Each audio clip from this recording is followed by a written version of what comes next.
Swayam Prabha. Digital India. Educated India.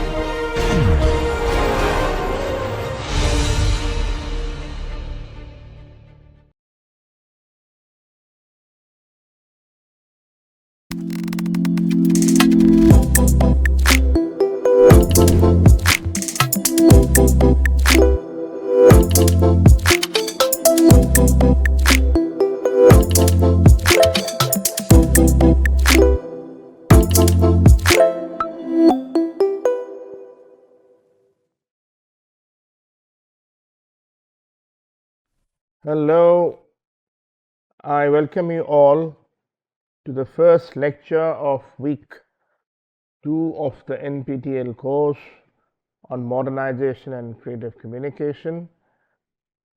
Modernization and creative communication are intertwined, more intertwined than they initially appear.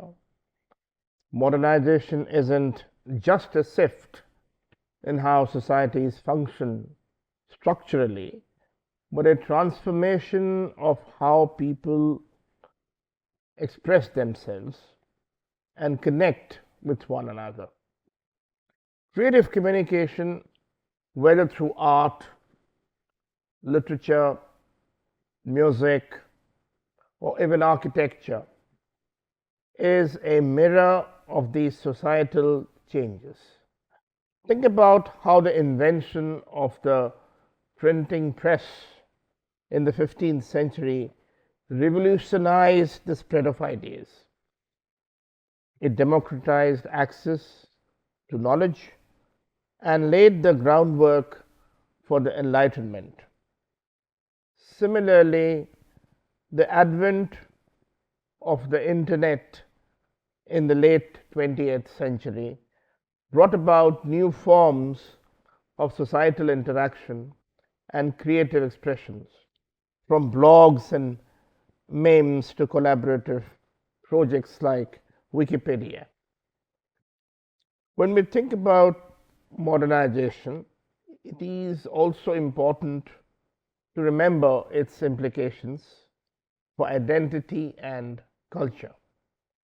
A small example of this would be the Industrial Revolution, which not only introduced factories and urbanization, but also inspired a wave of creative output responding to this change. Writers like Charles Dickens captured the grim realities of industrial life, while romantic poets like Wordsworth and Coleridge retreated to nature, lamenting the loss of pastoral simplicity. Creative communication reflects the anxieties, aspirations, and contradictions of modernization.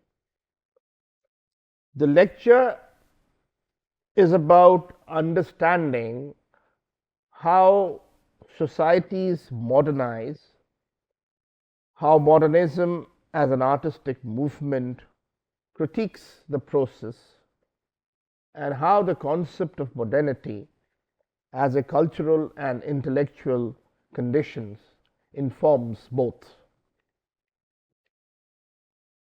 To truly grasp essence of modernization, modernism and modernity, we need to examine their origins and trajectories in detail. Modernity as an intellectual and cultural phenomena revolves around the idea of living in the now. I repeat this: modernity as an intellectual and cultural phenomenon revolves around the idea of living in the now. It emphasizes progress, innovation, and a break from tradition. But it's not as straightforward as simply moving forward.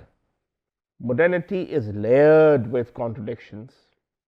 For example, while modernity brought us the marvels of technology, it also led us to existential questions about alienation, loss of tradition, and the commodification of human life. Modernism as an artistic and intellectual response to modernity emerged in the late 19th century, peaking in the early 20th century. It reflected the anxieties and dislocations caused by modernization, urbanization, technological advances, and the decline of religious authority. Thinkers like T.S. Eliot and James Joyce reimagined the form and content of art to reflect the fractured and chaotic modern experience. Modernization refers to the structural transformation societies undergo as they industrialize, urbanize, and secularize. It's a process that reshapes not just economies and institutions, but also the way people live, think, and interact. The rise of centralized states, mass education systems, and urban lifestyles are hallmarks of this transformation. But modernization is uneven. It doesn't happen uniformly across the globe or even within societies. For instance, while Western Europe industrialized rapidly, the global South experienced colonial modernity, where modernization was imposed through imperial structures, often creating significant social and economic disparities. The lecture is structured to cover these concepts in depth, starting with modernity, followed by modernism as a cultural critique, and then modernization as a structural phenomenon. Along the way, we will also discuss the tensions and critiques these ideas generate, as well as the lasting impacts on art, society, and individual identity. Modernity is one of those elusive yet foundational concepts that has shaped much of the way we think, live, and interact with the world. To define it is to capture the essence of an era and a mindset characterized by rupture, progress, and an engagement with the present as distinct from the past. While the term itself originates from the Latin modernus, meaning just now, its philosophical and cultural implications are far reaching. Modernity began to take shape during the Enlightenment period of the 17th and 18th centuries. This was an era when thinkers such as Immanuel Kant, Voltaire, and John Locke championed reason, science, and individual liberty over tradition, superstition, and divine authority. Kant's famous essay, What is Enlightenment?, encapsulated the spirit of modernity when he urged humanity to dare to know, to think for oneself, to break free from the constraints of dogma and authority. However, modernity did not emerge in isolation. It grew out of a specific historical context: the decline of feudalism, the rise of capitalism, the Reformation, and the scientific revolution. These seismic shifts redefined how people viewed the world. For example, Galileo's heliocentric theory not only upended medieval cosmology but also symbolized a broader reorientation of thought from divine to human centered explanations. Modernity, therefore, represents a historical break with the past, a turn towards progress, and an openness to questioning inherited truths. Charles Baudelaire, the 19th century French poet and art critic, offers a more poetic take on modernity. For Baudelaire, modernity was about capturing the transient, fleeting experiences of urban life. He introduced the term modernity in his essay, The Painter of Modern Life, describing it as the interplay between the ephemeral, the constantly changing, and the eternal, the enduring truths that underlie these changes. Baudelaire's vision of modernity was deeply tied to the emergence of modern cities like Paris, which under Baron Haussmann's urban renovations became symbols of industrial progress, consumer culture, and social dislocations. Walter Benjamin expanded Baudelaire's ideas in his study of 19th century Parisian arcades, viewing modernity as a phantasmagoria of capitalism. For Benjamin, the dazzling display of consumer goods in these arcades reflected the enchantment of commodity culture, a hallmark of modernity, but also its alienating effects. He saw modernity as a double-edged sword. It liberates but also mystifies, promising progress while masking its cost. Habermas, a more contemporary thinker, framed modernity as a project rooted in the ideals of enlightenment. For Habermas, modernity is tied to the pursuit of reason, dialogue, and critique, a collective effort to make society more rational, just, and free. However, he also warned against the irrational forces within modernity, such as the rise of fascism, consumerism, and the instrumentalization of reason. Modernity is not just about living in the now, it's about experiencing time itself as something dynamic, fleeting, and open to change. It is an era defined by its break with the past, but also by its continual self-questioning. To understand modernity, we need to delve into the core characteristics.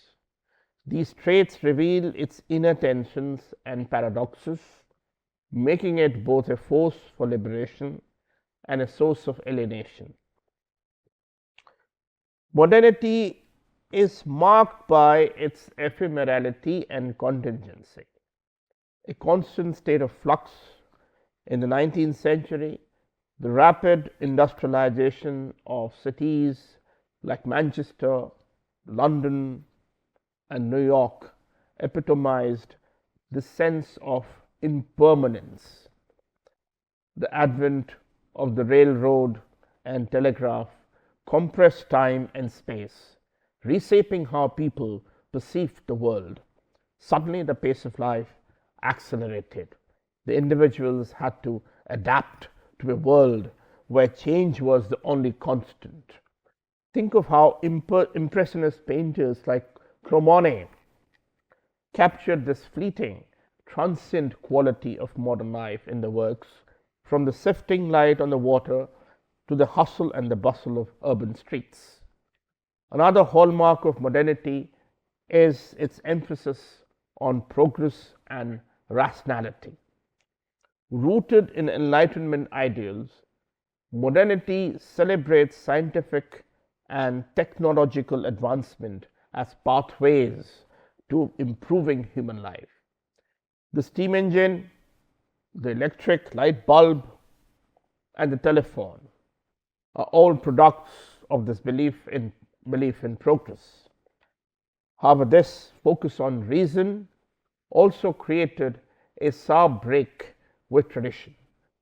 Modernity often alienates itself from history, viewing the past as something to be overcome rather than embraced. This is evident in the works of Romantic poets like Wordsworth, who lamented the destruction of rural traditions and natural landscapes by industrialization. Modernity is also inherently paradoxical. While it promotes individual freedom and innovation, it also generates new forms of domination and alienation. For example, Karl Marx critiqued modernity's capitalist structures for reducing human labor to a commodity, alienating workers from the products of the labor. This alienation is poignantly captured in modernist literature such as Franz Kafka, The Metamorphosis, where the protagonist's dehumanization reflects the alienating effects of modernity. Modernity's self-critical tendencies are another defining feature. Thinkers like Friedrich Nietzsche and Theodor Adorno engaged in profound critiques of modernity's rationality and progress. Nietzsche, for instance, questioned the Enlightenment reliance on reason, famously declaring that God is dead. For Nietzsche, modernity's secular rationality had eroded traditional moral frameworks, leaving humanity in a state of existential uncertainty. Adorno and Marx Horkheimer, in their Dialectic of Enlightenment, argued that modernity's instrumental reason, the use of reason as a tool for domination, had paved the way for atrocities like the Holocaust. Finally, Matvei Kaninsky's concept of dual modernities captures the tensions within modernity. He distinguishes between rational modernity, which focuses on science, industrialization, and technological progress, and aesthetic modernity, which critiques these developments through art, literature, and philosophy. Rational modernity is exemplified by the factories and railways of the Industrial Revolution, while aesthetic modernity finds its voice in the fragmented narratives of modernist writers like James Joyce and Virginia Woolf. Cultural modernity represents the lived and the aesthetic dimensions of modernity, the ways in which individuals and communities experience and respond to the forces of change. Kaninsky's framework of two modernities is particularly useful here. On the one hand, social modernity is rooted in industrial capitalism, democracy, and urbanization. On the other hand, aesthetic modernity critiques this rationalized, industrialized world, emphasizing subjective experience, alienation, and artistic experimentation. Social modernity transformed the material conditions of life. The rise of industrial capitalism brought with it new modes of production, consumption, and social organization. Urbanization was one of its most visible effects, with cities like Paris, London, and Chicago becoming bustling hubs of activity. The development of infrastructure, from railways to skyscrapers, reflected a belief in progress and human ingenuity. Yet these changes also disrupted traditional way of life, leading to dislocation and inequality.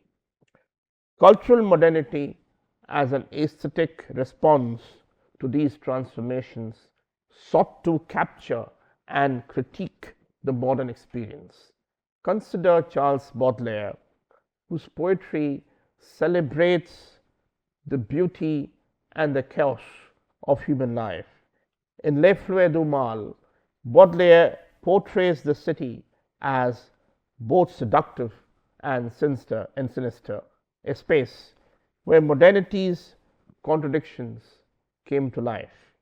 Similarly, the Impressionist painters, with their focus on fleeting moments and sifting light, reflect the ephemerality of modern urban existence. Nietzsche's critique of Enlightenment rationality also resonates with cultural modernity. He saw modernity's emphasis on progress and morality as stifling, arguing that it suppressed the creative and the instinctual aspects of human life. His philosophy inspired modernist artists and writers to embrace experimentation and ambiguity, rejecting traditional forms and conventions. Cultural modernity also generated counter-modern movements such as Romanticism and religious fundamentalism. Romanticism, for instance, emerged as a reaction against the urbanization and rationalization of industrial modernity. Writers like William Blake and Samuel Taylor Coleridge celebrated nature, emotion, and imagination as antidotes to the alienation of modern life. Religious fundamentalism, meanwhile, rejected modernity's secularism, seeking to preserve traditional values in the face of industrial and scientific progress. Another key feature of cultural modernity is its embrace of paradox and fragmentation. This is evident in modernist literature, where traditional narratives give way to disjointed stream of consciousness techniques. For example, Virginia Woolf to the Lighthouse delves into the inner lives of its characters, capturing the fragmented and subjective nature of modern experience. Similarly, Kafka's surreal and absurdist stories reflect the alienation and disorientation of life in a bureaucratized, industrialized society.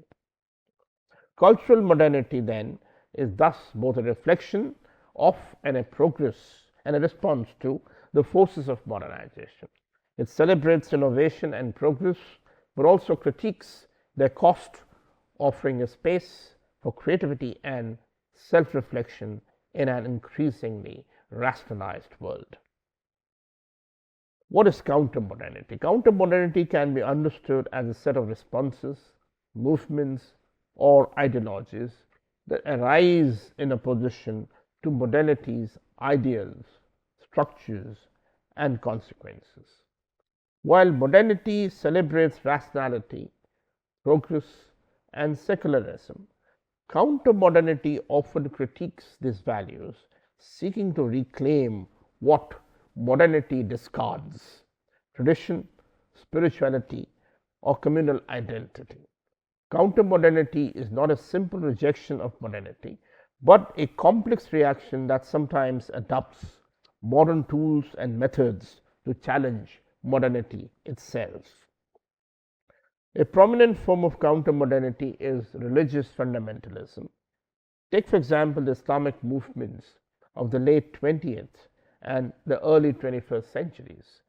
These movements reject the secularism and individualism of modernity, advocating for a return to religious values and traditional social orders. However, paradoxically, they utilize modern technologies like television, social media, and digital platforms to spread their message. The Iranian Revolution of 1979 serves as a key historical example. Under Khomeini, Ayatollah Khomeini, the revolution mobilized modern communication technologies to dismantle the secular, westernized Pahlavi regime while promoting a vision rooted in Islamic tradition. Similarly, nationalism often functions as a counter-modern response to the alienation and dislocation brought about by modernization. Romantic nationalism, which emerged in 19th century Europe, sought to reconnect modern industrial societies with their mythical past and authentic roots. Consider the works of Johann Gottfried Herder, who emphasized the importance of folk culture and national identity in response to homogenizing forces of industrial modernity. In India, leaders like Mahatma Gandhi critiqued Western modernity and industrialization, advocating for a return to self-reliance and rural simplicity. Yet, Gandhi also engaged with modern political structures using mass communication and civil disobedience to mobilize people. A more extreme example of counter-modernity is reactionary modernism, a term coined by historian Jeffrey Herf to describe Germany's paradoxical embrace of modern technology while rejecting democratic ideals and Enlightenment rationality.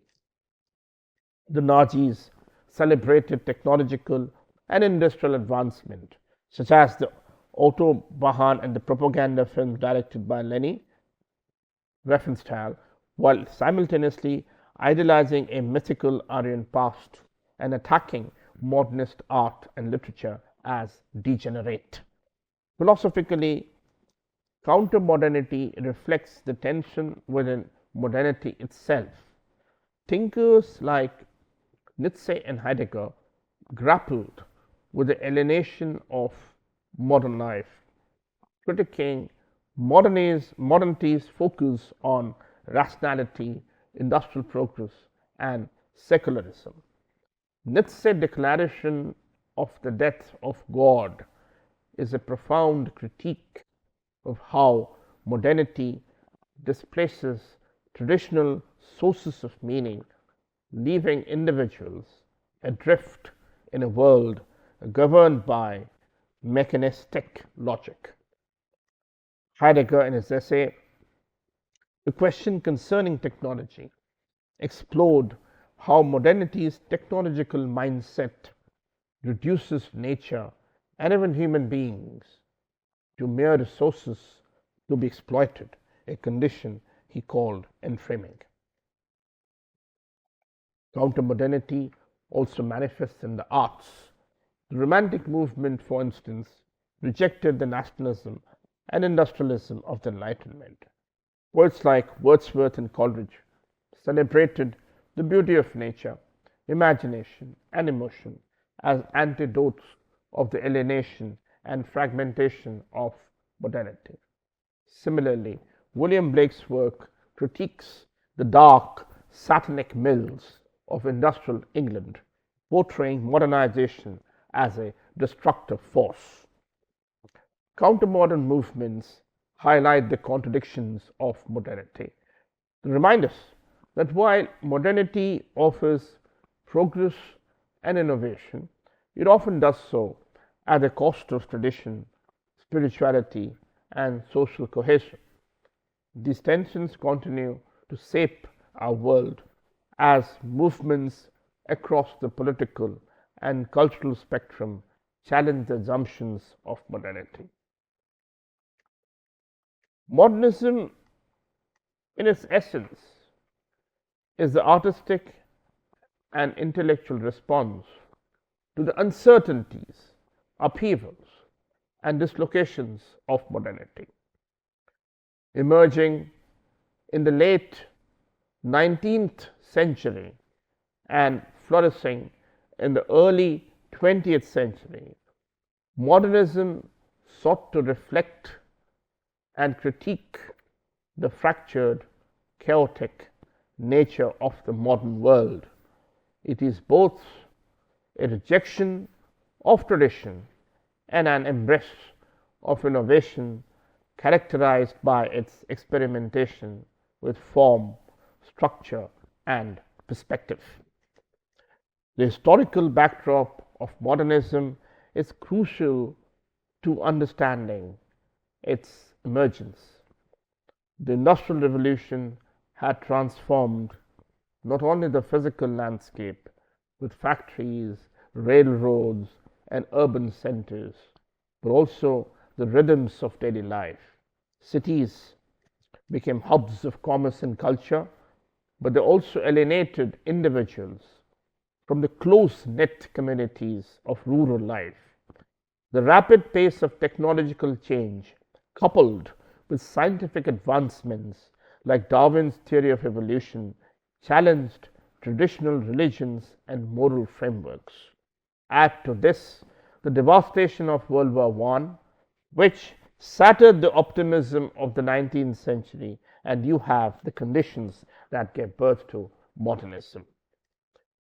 Modernism was not a singular movement, but a diverse, dynamic field spanning literature, art, music, and architecture. In literatures, figures like T.S. Eliot, James Joyce, and Virginia Woolf revolutionized narrative techniques. Eliot's The Wasteland, for instance, is a fragmented, elusive poem that captures the spiritual and cultural dislocations of post war Europe. Joyce Ulysses uses a stream of consciousness to delve into the interior lives and of its characters, reflecting the influence of Sigmund Freud theories on the subconscious. In visual art, modernism found expression in movements like Cubism, Futurism, and Surrealism. Pablo Picasso and Georges Braque, through Cubism, deconstructed traditional perspective, presenting multiple viewpoints simultaneously. This was a radical departure from the realism of early art and reflected the fractured nature of modern experience. Similarly, surrealists like Salvador Dali, sought to explore the unconscious mind, drawing on Freud's psychoanalytic theories. Music, too, underwent a modernist revolution. Composers like Igor Stravinsky and Arnold Schoenberg rejected traditional tonal structures, embracing dissonance and atonality. Stravinsky's The Rite of Spring, with its jarring rhythms and harmonies, caused a scandal at its premiere but has since been recognized as a groundbreaking work that captures the primal, chaotic energy of modernism. Modernism was deeply influenced by cultural shifts of its time, including secularization, the rise of individualism, and the fragmentation of shared traditions. It rejected the certainties of the past, embracing ambiguity and complexity. For example, Virginia Woolf's Mrs. Dalloway explores a single day in the life of his protagonist, weaving together her internal thoughts with the external chaos of post war London. This focus on subjectivity and interiority reflects modernism's commitment to capturing the fragmented nature of modern consciousness. Modernism's innovations extended to architecture as well. Figures like Le Corbusier and Bauhaus school embraced minimalism and functionality, rejecting the ornate style of the past. Le Corbusier's famous dictum, "A house is a machine for living in," captures the modernist ethos of efficiency and rationality, though critics have noted the potential for dehumanization in such an approach. Ultimately, modernism is both a product of and a response to modernity. It reflects the anxieties and aspiration of an age grappling with profound change, offering new ways of seeing and understanding the world. Modernism is defined by its radical break with tradition, its embrace of experimentation, and its focus on the subjective, fragmented experience of modern life. To understand modernism fully, it's important to explore its key characteristics and the ways in which they manifest across different art forms. One of the modernism's defining features is its rejection of realism. Whereas 19th century novels by writers like Charles Dickens sought to depict life as it was, modernists argued that realism was inadequate for capturing the complexities of the modern world. Instead, modernist literature often embraces abstractions, symbolism, and fragmentation. For instance, James Joyce in his Ulysses abandons linear storytelling in favor of stream of consciousness, presenting the chaotic flow of thoughts and sensations experienced by its characters. This focus on fragmentation is central to modernism. T.S. Eliot's The Waste Land is a collage of voices, images, and illusions, reflecting the fractured nature of modern existence. Similarly, in visual art, Cubism shatters traditional perspective, presenting multiple viewpoints at once. Picasso's Les Demoliers d'Avignon, for example, deconstructs the human form into geometric shapes, challenging conventional notions of beauty and representations. Modernism also explores themes of alienation and dislocation. The rapid pace of modernization, urbanization, and industrialization, and the decline of traditional communities left many individuals feeling unmoved. This sense of alienation is vividly portrayed in Franz Kafka's The Trial, where the protagonist becomes entangled in an absurd impersonal bureaucracy that reflects the dehumanizing forces of modernity. Experimentation with form and structure is another hallmark of modernism. In poetry, Ezra Pound advocated for imagism, a movement that sought clarity and precision in language. His famous injunction to make it new encapsulates modernism's commitment to innovation. In visual art, satirists like Rene Magritte used dreamlike imagery to challenge conventional reality, creating works that blur the boundaries between the real and the imaginary.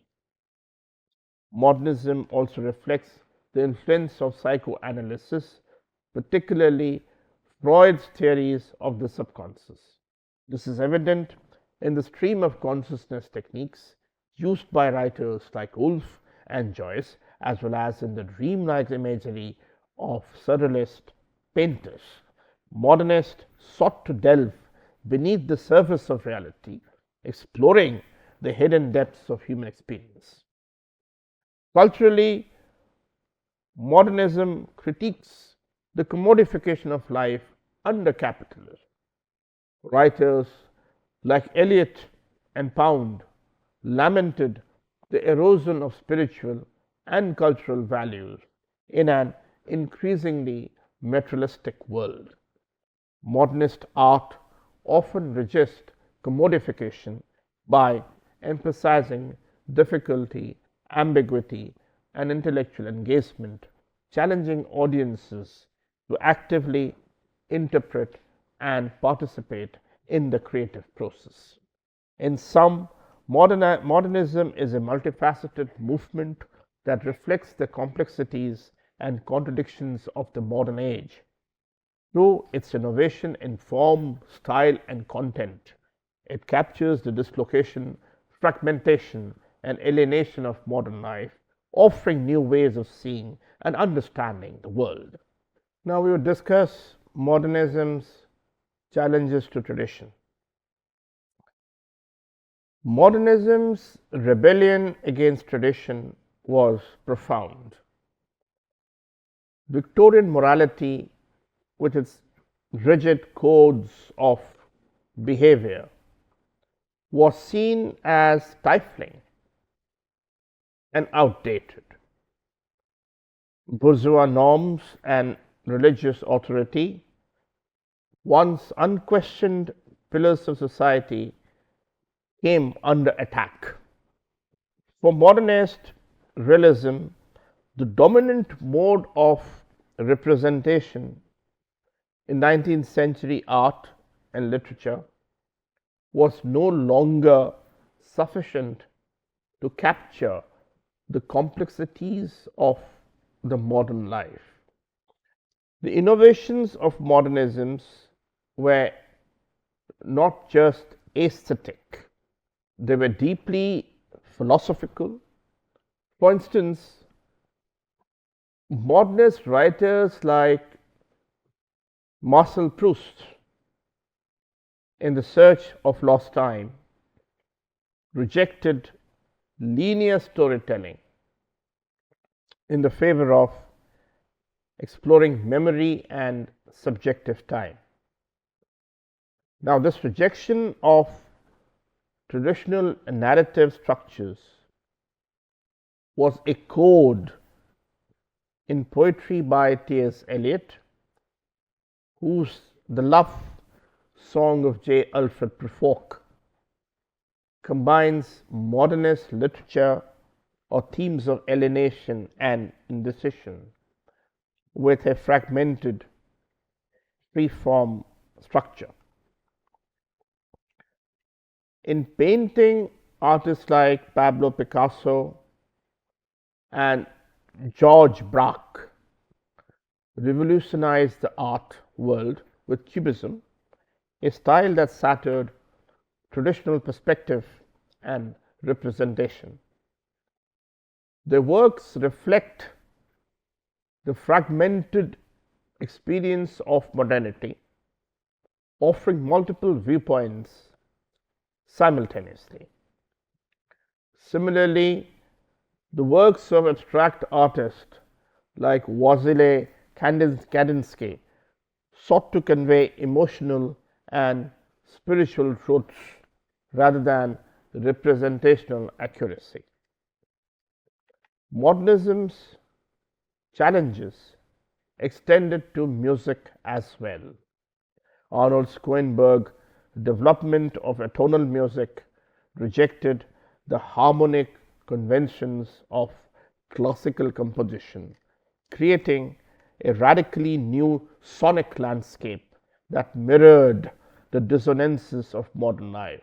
Stravinsky, the rite of spring, with his unconventional rhythms and soaring melodies, caused a riot at its 1913 premiere, a treatment to the disruptive power of modernist innovation. While modernity and modernism are cultural and intellectual phenomena, modernization is more structural and institutional process. Modernization refers to the transformation societies undergo as they transit from agrarian to industrial economies. Now, these changes are driven by industrialization, urbanization, and secularization, but they also involve shift in the political, social, and the cultural systems. Modernization is not merely about technological progress, it's a bundle of interconnected processes. For instance, the rise of industrial capitalism in the 18th and 19th centuries was accompanied by the growth of centralized political systems, formal education, and urbanization. These changes altered not only how people worked, but also how they lived, thought, and related to one another. Consider the development of modern transposition and communication technologies, such as the railroad and the telegraph. These innovations shrank distances and accelerated the flows of goods, information, and people. At the same time, that disrupted traditional ways of life as rural communities were drawn into the orbit of urban centers. This was particularly evident during the Industrial Revolution when cities like Manchester and Birmingham became hubs of industry, attracting workers from the countryside, but also creating overcrowded, unsanitary living conditions.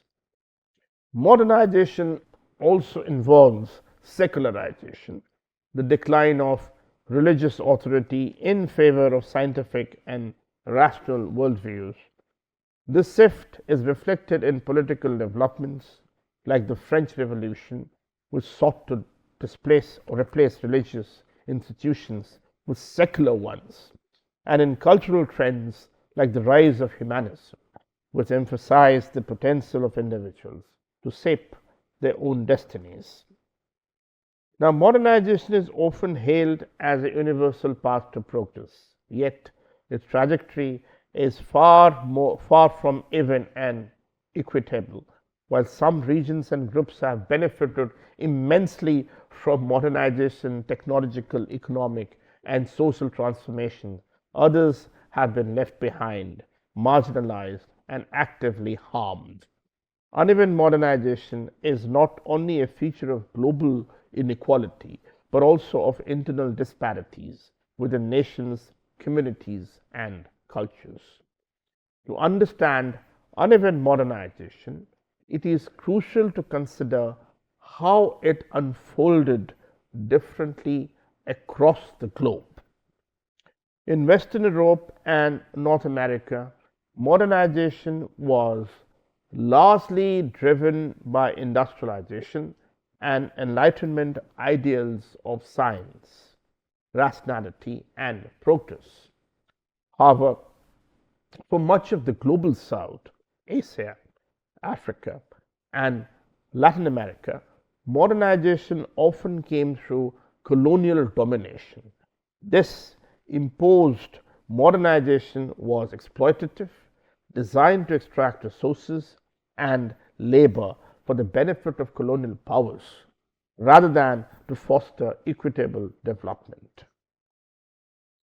In countries like Britain, France, and Germany, modernization during the 18th and 19th centuries was marked by the rapid expansion of industry, urbanization, and scientific discovery.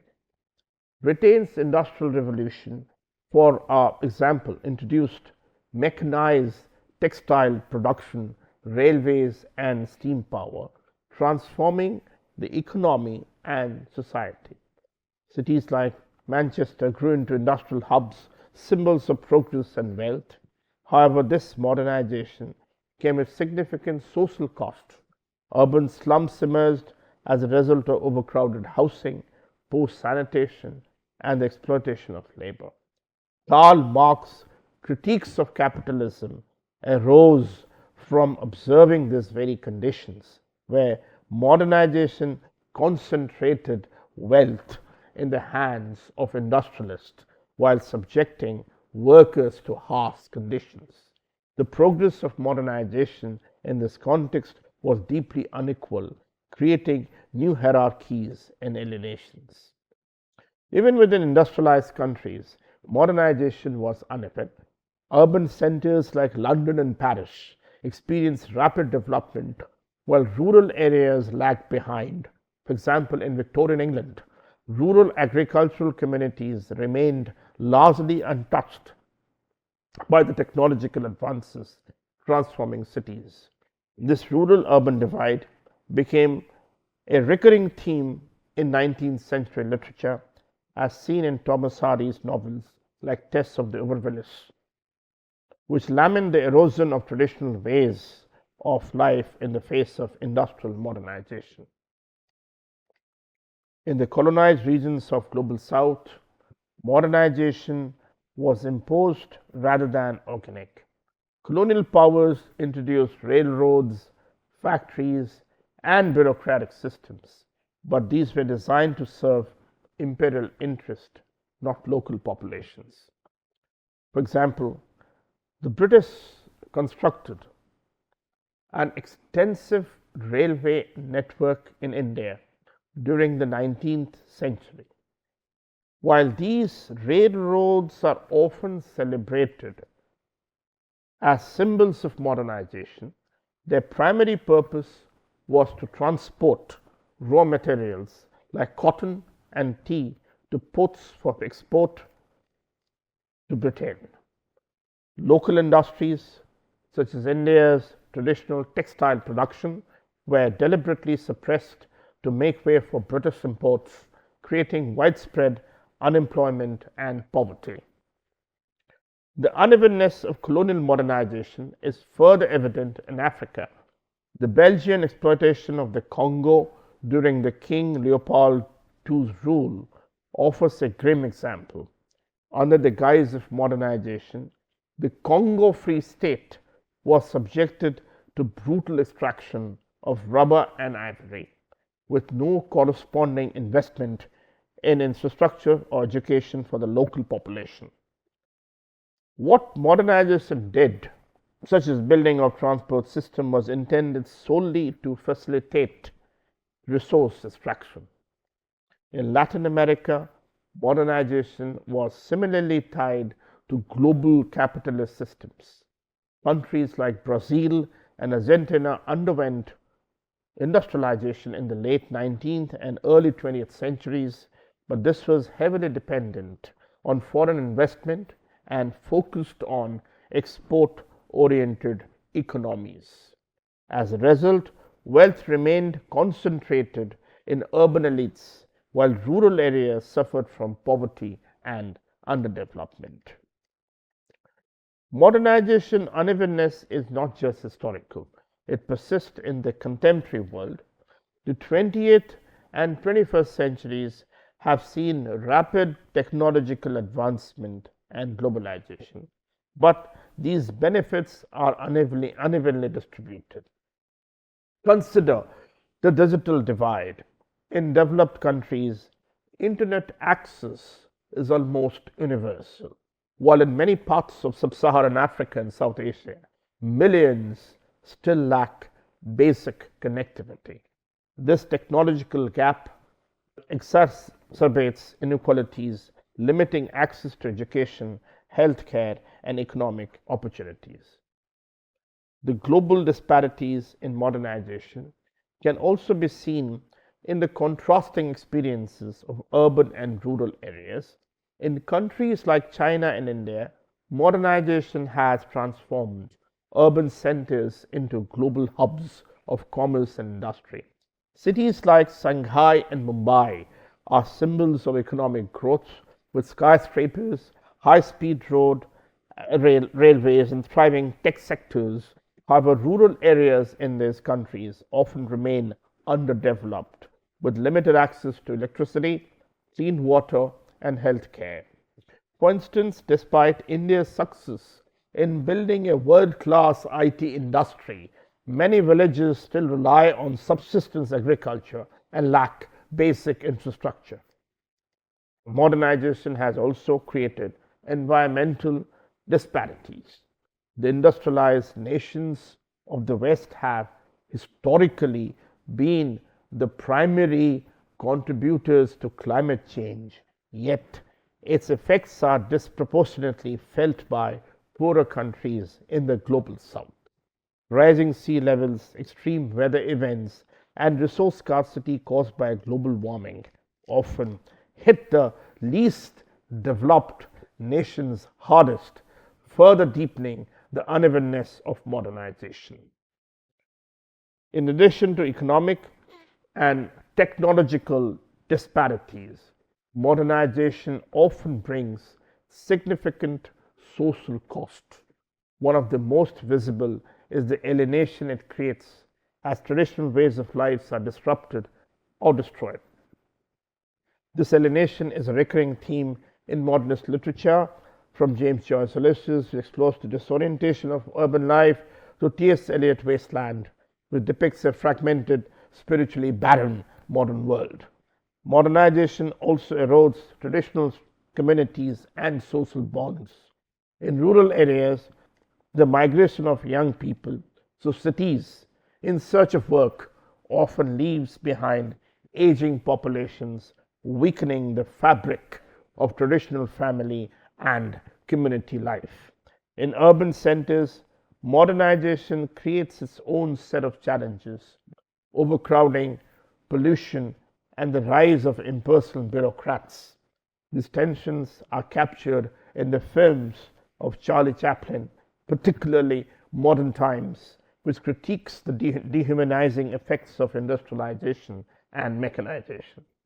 Another social cost of modernization is inequality. While modernization often brings economic growth, it rarely benefits everyone equally. Wealth tends to concentrate in urban centers and among elites, leaving rural population and marginalized groups behind. In the United States, for example, the economic boom of the post World War II period led to suburbanization and rise of the middle class, but also entrenched racial and economic inequalities. African American communities excluded from the benefits of modernization through discriminatory housing policies and unequal access to education experienced a very different trajectory. Uneven modernization is both a result of and a challenge to the ideals of modernity. Modernity's promise of progress, rationality, and equality is undermined by the disparities and contradictions of modernization. For some, modernization represents liberation, access to education, healthcare, and technology. For others, it represents alienation, inequality, and environmental degradation. The tension between these outcomes forces us to question whether modernization as it has been practiced, is truly sustainable or just. Can modernization even be evenly distributed, or will it always create winners and losers? As we face global challenges like climate change and rising inequality, these questions are more urgent than ever. The uneven nature of modernization reminds us that progress is not automatic. It requires deliberate choices about how resources are allocated, whose voices are heard, and what values guide our development. Without addressing these issues, modernization risks deepening the divides it seeks to bridge, leaving us with a world that is modern in name but profoundly unequal in practice. Modernity, modernism, and modernization, though distinct, are interconnected aspects of the same transformative process. To fully grasp the intersection between modernity, modernism, and modernization, let us start by imagining the modern era as a vast, turbulent river. Modernity represents the water itself, the state of flow, with its current of change, innovation, and progress. Modernism is like the eddies and the whirlpools. Artistic and intellectual reactions to this current, shaped by its force, but also critiquing its chaos. Modernization, on the other hand, represents the bank and dams, structural and institutional changes that guide the flow and determine how far reaching its impact will be. I'll repeat this portion once again.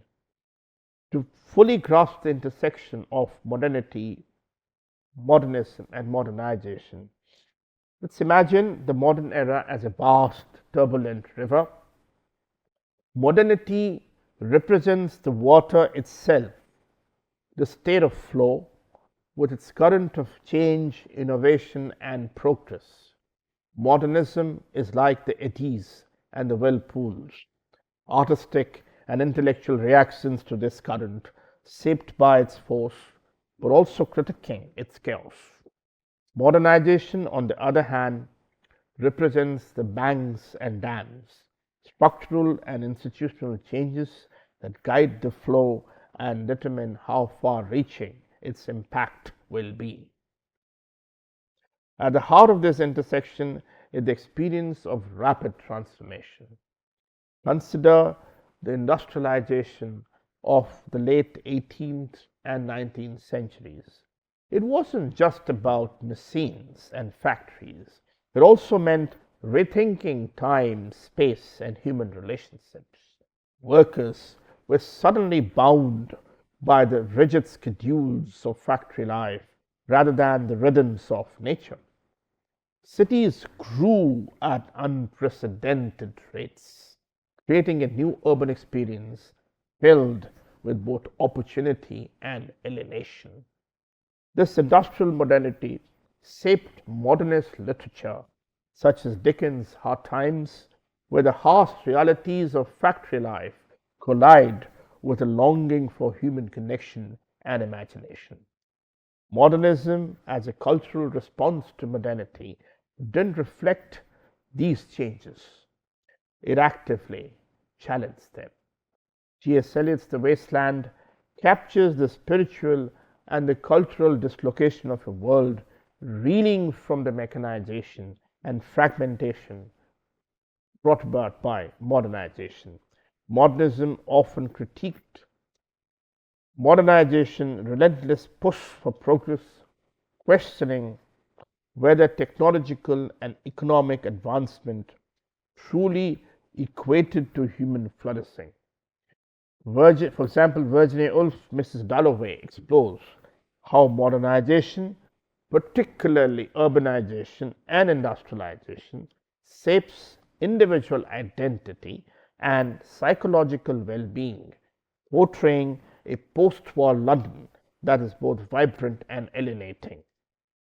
Modernization also plays a key role in shaping modernity's global dimensions. In Western Europe and North America, modernization was often celebrated as a sign of progress. However, in colonized regions like India, modernization was imposed through colonial rule, creating hybrid forms of modernity that mixed traditional practices with Western technologies and institutions. Think of how the British introduced railways in India not to modernize Indian society for its own sake, but to extract resources more efficiently. Yet these railways became a symbol of Indian resistance and identity during the independence movement, illustrating how modernization can produce unintended consequences. The interplay between modernity and modernization is also evident in art and architecture. The Bauhaus movement, for instance, emerged as a response to modernization, combining functional design with aesthetic innovation. Its clean, geometric forms reflect a belief in the potential of modernization to improve life, while its embrace of minimalism critiques the excesses of industrial capitalism. Similarly, Le Corbusier's urban planning projects like Chandigarh in India sought to apply modernization principles to efficiency and rationality to city design, though not without controversy regarding the impact on local cultures. Ultimately, the intersection of modernity, modernization, and modernism reveal a sad tension between progress and preservation. While modernization transforms society structures, modernity as a mindset grapples with the philosophical implication of the changes, and modernism channels this grappling into creative expressions. All three, however, are response to the same historical forces, making them inseparable in their influence and significance. Modernity and modernization, for all their promises of progress, are riddled with tensions and contradictions. These tensions arise because modernization is rarely neutral or even distributed. It disrupts traditions, creates inequalities, and often pits rationality against spirituality. Modernism, as an artistic and intellectual movement, became one of the most important voices critiquing these tensions. One major tension within modernization is the clash between progress and the preservation of tradition. For instance, during the Meiji Restoration in Japan, 1868 to 1912, the country rapidly industrialized and modernized, adopting Western technologies and political systems. While this modernization brought Japan global power and prestige, it also eroded many traditional practices, leading to debates about whether the cost of modernization was too high. Similarly, in contemporary context, we see tensions in developing nations where modernization often involves adopting Western models of governance, economy, and culture, raising questions about the loss of indigenous knowledge and practices. Rationality, a cornerstone of modernity, also becomes a source of critique. The Enlightenment emphasis on reason and rationality and scientific progress fueled modernization, but philosophers like Friedrich Nietzsche and Theodor Adorno questioned whether this rationality always led to liberation. Nietzsche famously declared the death of God, critiquing how modernity's reliance on science and reason displaced spiritual and moral frameworks, leaving individuals adrift in existential uncertainty.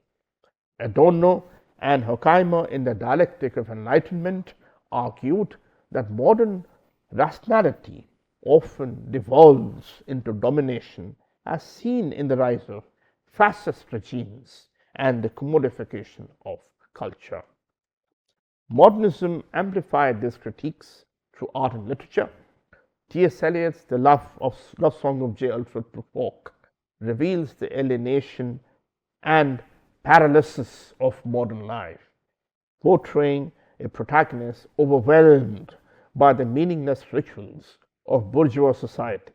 Similarly, Franz Kafka, The Trial, critiques the dehumanizing effects of modern bureaucracies, where individuals are reduced to cogs in an opaque and unfeeling system.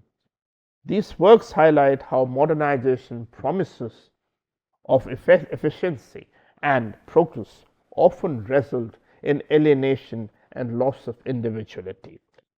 Another tension lies in modernization, environmental and social cost.